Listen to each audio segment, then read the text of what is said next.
សំដែងព្រះរហន្តក៏លោកឧទ្ទិសអញ្ចឹងដែរអ៊ីទាំងមេញាតតៃណាំងហោតុ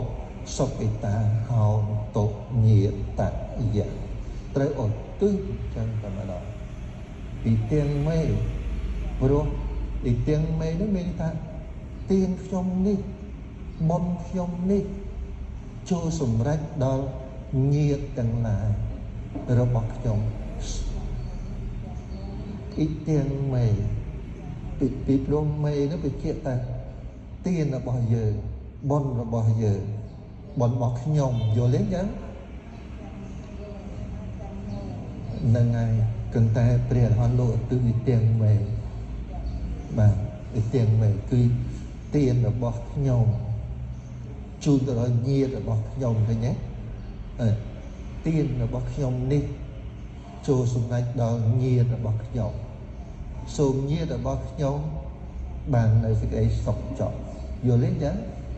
នឹងយើងត្រូវឧទ្ទិសបុណ្យរបស់ខ្លួនឯង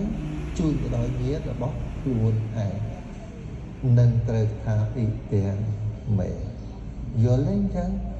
នេះឯងនឹងសេចក្តីដែលខ្ញុំលើកឡើងចំណុចហ្នឹងដល់បងប្អូនប្រុសប្អូនស្រី